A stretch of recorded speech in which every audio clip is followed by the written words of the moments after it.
A week it's been leaks, resignations and suspensions. MPs have been queuing up either to explain or apologise for their controversial allowances.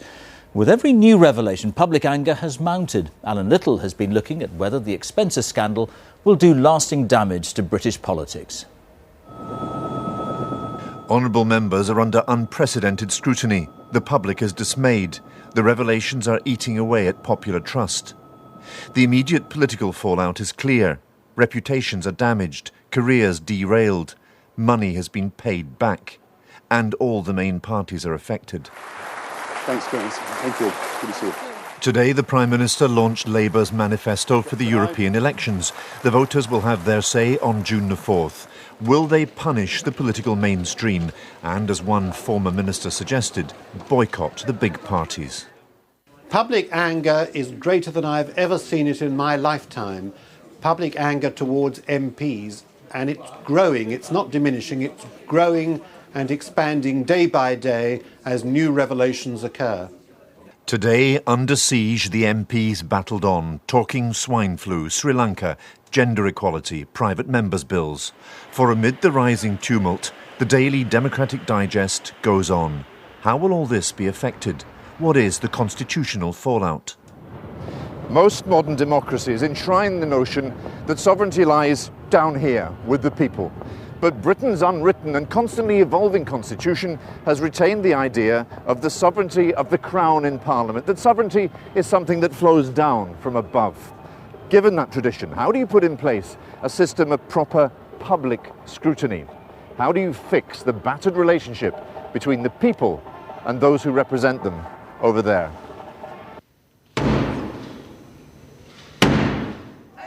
How far must reform now go? Will it stop at MPs' expenses? The Mother of Parliament wraps itself in layers of mystique and centuries of tradition. Is all this still consistent with modern democracy, with real transparency? MPs were first paid a salary in 1911. Lloyd George, as Chancellor, saw nothing democratic about a parliament that only the rich could enter. Is public anger now corroding a democratic polity that has been centuries in the making?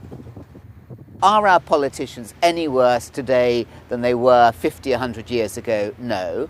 Are they worse than they are in other countries? Probably not.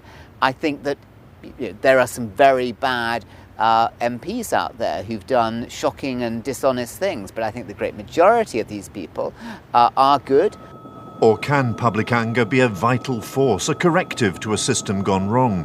Remember this, when Parliament burnt down in 1834, spectators gathered across the Thames and cheered. Alan Little, BBC News. Well, our political correspondent Ian Watson is in Derby this evening, where Gordon Brown has been launching Labour's Euro election. Ian, watching these reports one after the other, one senses that we've reached a sort of threshold today.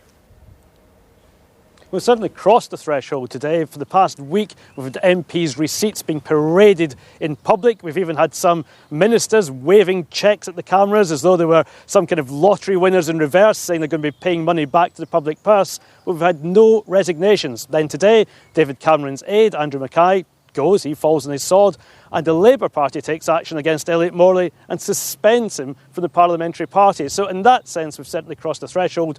But of course, the reason I'm here is for that European and local election launch, and the parties are worried that those elections will be overshadowed by this row. So they're almost falling over themselves in a kind of bidding war to show they're taking swift action.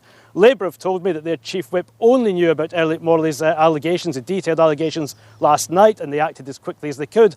And now we hear that the Conservative MP, Douglas Hogg, has paid back £2,200 because he didn't, in the way he put it, rather strange phrase, actively exclude the cleaning of a moat from his expenses claims. So the Conservatives have pushed him to do this, even though he said he wouldn't cooperate with some of that from David Cameron. But I think the last thing that the parties want, especially Labour, is to push some of these miscreants, if you like, into actually causing parliamentary by-elections and not simply European and local elections.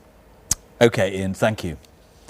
A third batch of Eurofighter Typhoon jets is to be bought for the RAF, the government confirmed today.